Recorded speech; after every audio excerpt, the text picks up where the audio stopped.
Assalamualaikum warahmatullahi wabarakatuh.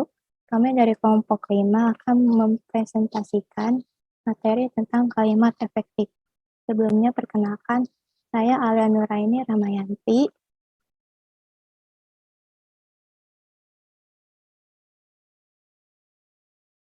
Yang kedua Anissa Nur Khalifah, yang ketiga Nurmalita Putri Rizkia, yang keempat Siva Azhara Mulyasa. Materi yang pertama, pengertian kalimat efektif. Kalimat efektif ialah kalimat yang memiliki kemampuan untuk menimbulkan kembali gagasan-gagasan pada pikiran pendengar atau pembaca seperti gagasan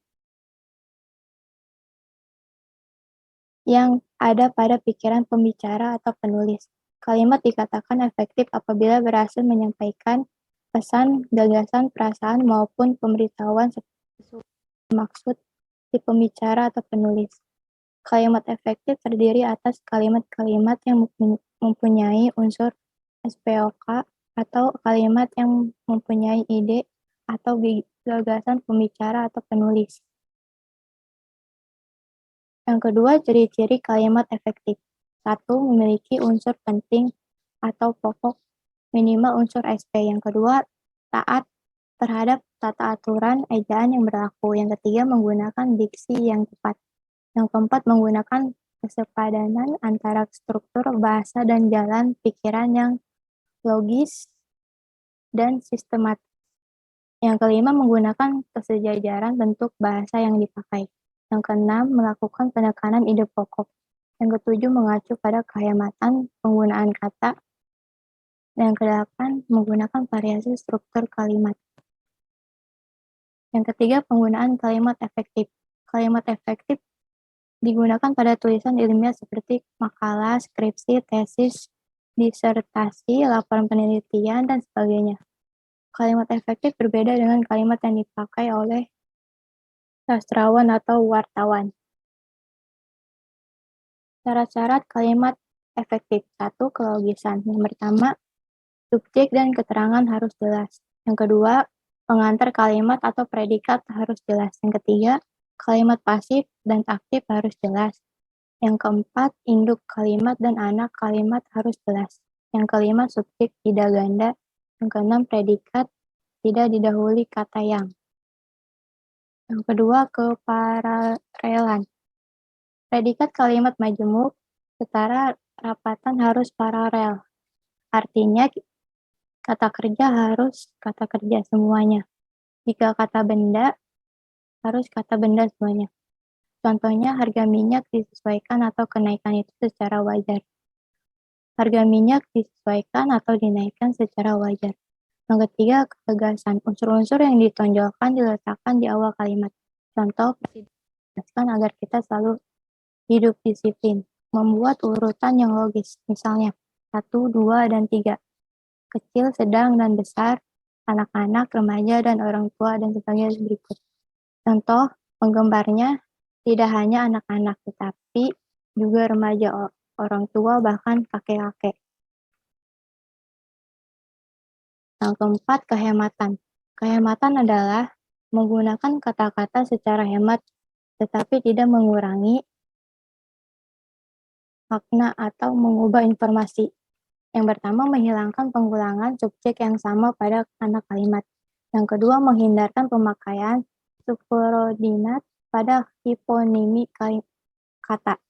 Yang ketiga, menghindarkan kesinoniman kata dalam kalimat. Yang kelima, ketepatan. Ketepatan ialah pemakaian diksi atau pilihan kata harus tepat. Yang pertama, pemakaian kata harus tepat. Yang kedua, kata berpasangan harus sesuai. Yang ketiga, menghindari penundaan preposisi. Dilanjut oleh Anissa. Selanjutnya yang keenam, ada kecermatan. Cermat ialah kalimat yang dihasilkan tidak menimbulkan tafsir ganda dan harus tepat diksinya. Prinsip kecermatan berarti cermat dan tepat menggunakan diksi. Agar tercapai kecermatan dan ketepatan diksi, harus memperhatikan pernyataan-pernyataan berikut ini. Yang pertama, hindari penanggalan awalan. Yang kedua, hindari peluluhan bunyi C. Yang ketiga, hindari bunyi S, P, T, dan K yang tidak luluh. Yang keempat, hindari pemakaian kata ambigu. Kemudian yang ketujuh ada kepaduan. Kepaduan ialah informasi yang disampaikan itu tidak terpecah-pecah. Kalimat tidak bertele-tele dan harus sistematis. Kalimat yang padu menggunakan pola aspek agen verbal atau aspek verbal pasien. Di antara predikat kata kerja dan objek penderita tidak disisipkan kata daripada atau tentang. Kemudian yang kedelapan ada kesejajaran. Kesejajaran adalah penggunaan bentuk-bentuk yang sama pada kata-kata yang paralel. Agar kalimat terlihat rapi dan bermakna sama, kesejajaran dalam kalimat diperlukan. Contoh, maskapai tidak bertanggung jawab terhadap kehilangan dokumen, kerusakan barang, busuknya makanan, dan jika hewan yang diletakkan di dalam bagasi tiba-tiba mati. Maka kalimatnya diubah menjadi maskapai tidak bertanggung jawab terhadap kehilangan dokumen, kerusakan barang, kebusukan makanan, dan kematian hewan. Pada kalimat tersebut, kata busuknya dan mati tidak paralel dengan kata kehilangan dan kerusakan. Maka dua kata tersebut disejajarkan menjadi kebusukan dan kematian. Yang ke-9 ada keharmonisan. Keharmonisan kalimat artinya setiap kalimat yang kita buat harus harmonis antara pola berpikir dan struktur bahasa. Yang pertama ada subjek. Subjek ialah bagian kalimat yang menunjukkan pelaku, tokoh, sosok, benda, atau sesuatu hal. Yang kedua ada predikat.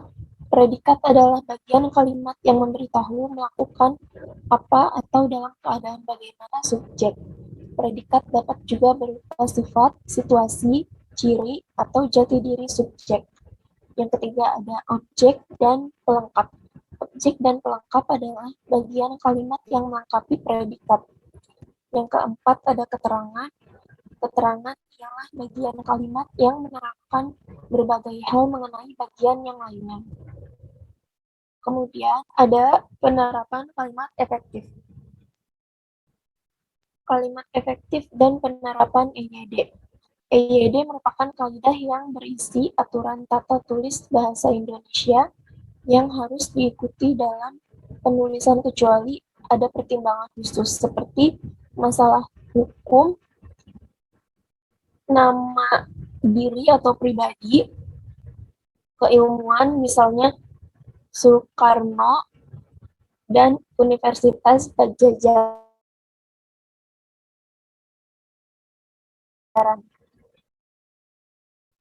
Selanjutnya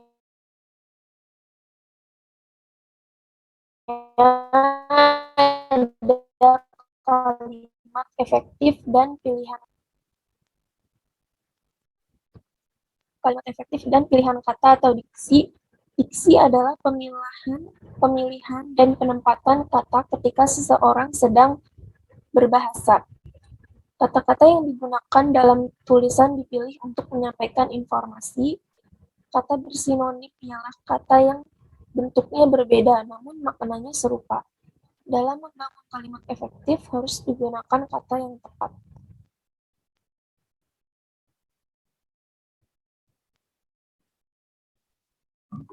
Ada kalimat efektif dan kesepadanan serta kesatuan. Kalimat yang lengkap dapat terdiri atas unsur-unsur kalimat yang meliputi subjek, predikat, objek, keterangan, dan pelengkap. Kesepadanan ialah hubungan timbal balik antara subjek dan predikat, antara predikat dan objek, serta dengan keterangan atau pelengkap. Kesatuan ialah bahwa setiap kalimat harus mengandung satu ide pokok atau satu pikiran. Contoh, banyak orang yang pro dan kontra terhadap RUU Sidiknas. Ada juga kalimat efektif dan kesejajaran bentuk. Yang dimaksud kesejajaran atau paralelisme di dalam penyusunan kalimat efektif ialah penggunaan bentuk-bentuk bahasa yang sama atau konstruksi bahasa yang sama dan dipakai dalam susunan serial. Frasa atau kelompok kata disejajarkan dengan frasa. Demikian juga kata benda, kata kerja, kata sifat disejajarkan dengan kata benda, kata kerja, atau kata sifat.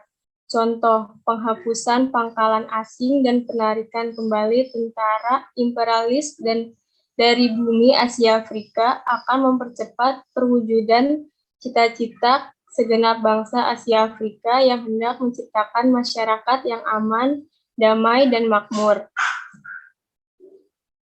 Ada kalimat efektif dan penekanan ide pokok. Yang pertama, posisi kata dalam kalimat. Delegasi pemerintah Indonesia dan pimpinan Gerakan Aceh Merdeka atau GAM akhirnya sepakat memulai perundingan tentang perdamaian di Aceh. Pimpinan Gerakan Aceh Merdeka dan delegasi pemerintah Indonesia akhirnya sepakat memulai perundingan tentang perdamaian di Aceh. Akhirnya, delegasi pemerintah Indonesia dan pimpinan Gerakan Aceh Merdeka atau GAM sepakat memulai perundingan tentang perdamaian di Aceh. Merdeka sepakat memulai perundingan tentang perdamaian di Aceh. Perundingan tentang perdamaian di Aceh akhirnya sepakat dimulai oleh delegasi pemerintah Indonesia dan pimpinan Gerakan Aceh Merdeka atau GAM. Yang kedua ada urutan logis. Yang pertama, penderitaan para pengungsi itu susah, sulit, dan tragis. Yang datang saat itu para lurah, camat, dan para bupati seprovinsi Sumatera Selatan. Yang ketiga ada pengulangan kata.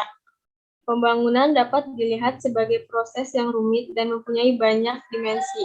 Tidak hanya dimensi ekonomi, tetapi juga dimensi politik, dimensi sosial, dan dimensi budaya. Ada juga kalimat efektif dan penghematan kata. Yang pertama ada pengulangan unsur kalimat. Pemuda itu segera mengubah rencananya setelah dia bertemu dengan pemimpin perusahaan. Hadirin serentak berdiri begitu mereka mengetahui mempelai memasuki ruangan. Pemuda itu segera mengubah rencananya setelah bertemu dengan pemimpin perusahaan. Hadirin serentak berdiri begitu mengetahui mempelai memasuki ruangan.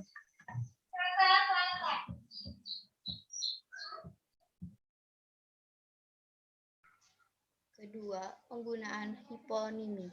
Rumah penduduk di kota itu terang benderang oleh cahaya lampu neon. Laju inflasi bulan Januari tahun lalu sebesar 0,7%, sedangkan bulan April tahun ini 1,5%. Warna kuning dan merah mendominasi suasana pemilu 1999. Beliau dilahirkan di kota Yogyakarta pada 1924. Gejala penyakit tahwi. Rumah penduduk di kota itu terang benderang oleh neon sebesar 0,7%, sedangkan April tahun ini 1,5%. Kuning dan merah mendominasi suasana pemilu 1999. Beliau dilahirkan di Yogyakarta pada 1924. Gejala TBC pada dirinya sudah lama diketahui.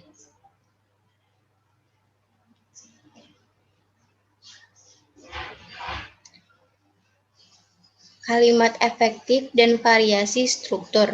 1. Penempatan unsur-unsur kalimat.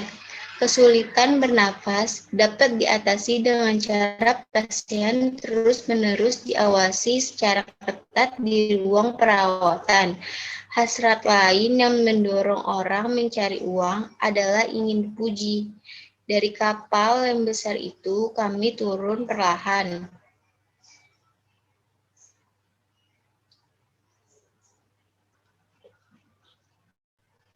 1.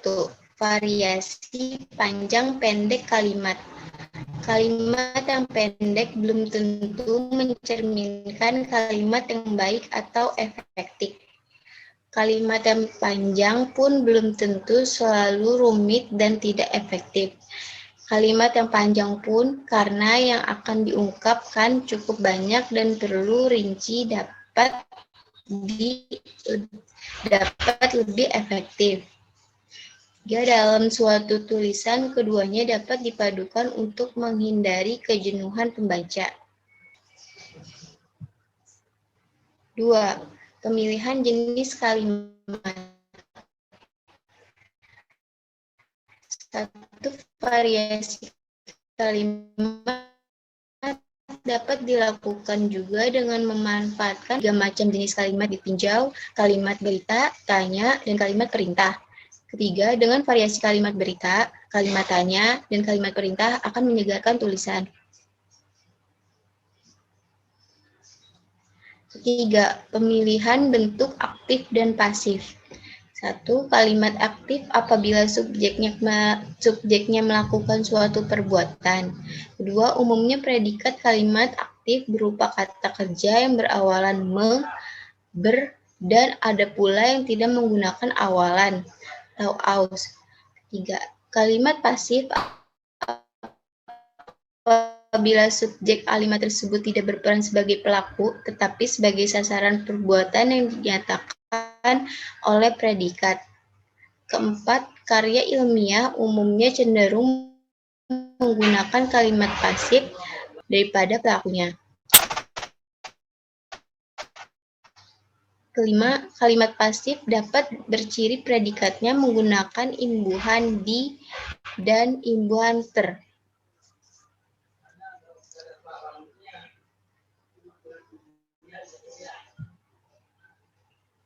Terima kasih. Sekian presentasi dari kami. Wassalamualaikum warahmatullahi wabarakatuh.